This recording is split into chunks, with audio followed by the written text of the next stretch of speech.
प्राचीन काल में धर्मपुर नाम का एक समृद्ध राज्य था। उस राज्य के राजा का नाम था राजा सुदर्शन। वे पराक्रमी, न्यायप्रिय और दयालु थे, पर उनकी सबसे बड़ी पहचान थी श्री राम के अनन्य भक्त होना। राजा सुदर्शन का दिन सूर्योदय से पहले आरंभ होता। वे स्नान कर राजमहल के मंदिर में जाते, जहां मर्यादा पुरुषोत्तम श्री राम की प्रतिमा स्थापित थी। रामचरितमानस का पाठ, राम नाम का जप और फिर राज्य कार्य, यही उनका नित्यक्रम था। वे कहते थे, राजा मैं नहीं, इस राज्य के सच्चे स्वामी प्रभु श्री राम हैं। राज्य में वर्षों तक सुख शांति रही, प्रजा प्रसन्न थी, धर्म का पालन होता था। किंतु एक दिन राज्य पर भयंकर संकट आया। पड़ोसी राज्य के अत्याचारी राजा ने धर्मपुर पर आक्रमण कर दिया। उसकी सेना विशाल थी और राजा सुदर्शन की सेना संख्या में कम। मंत्रियों ने कहा, महाराज, हमें संधि कर लेनी चाहिए।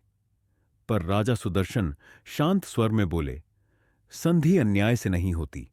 हम युद्ध करेंगे, पर अहंकार से नहीं, श्री राम के स्मरण से। युद्ध से पहले राजा ने अस्त्र शस्त्र नहीं उठाए, बल्कि मंदिर में जाकर श्री राम को प्रणाम किया। आंखों में अश्रु थे और हृदय में केवल एक प्रार्थना, हे रघुनाथ, यदि मैं सत्य और धर्म के पथ पर हूं तो मेरी रक्षा नहीं, धर्म की रक्षा कीजिए। युद्ध आरंभ हुआ। शत्रु की सेना प्रचंड थी। तभी आकाश में बादल घिरे, तेज वायु चली और मानो कोई दिव्य शक्ति युद्ध भूमि में उतर आई। राजा सुदर्शन ने देखा, उनके सैनिकों का भय मिट गया और शत्रु की सेना में भ्रम फैल गया। राजा ने युद्ध के मध्य जय श्री राम का घोष किया। वह घोष ऐसा था मानो स्वयं श्री राम की कृपा उतर आई हो। थोड़ी ही देर में शत्रु पराजित हो गया। विजय के बाद राजा सुदर्शन ने गर्व नहीं किया। उन्होंने शत्रु राजा को क्षमा कर दिया और उसे धर्म का मार्ग दिखाया।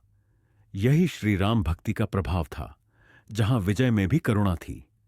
जीवन भर राजा सुदर्शन ने यही सिखाया कि श्री राम का भक्त होना केवल पूजा नहीं, बल्कि सत्य, धर्म, दया और मर्यादा का पालन है। और कहा जाता है, जिस राज्य में राजा श्री राम का भक्त हो, वहां स्वयं राम राज्य उतर आता है। जय श्री राम।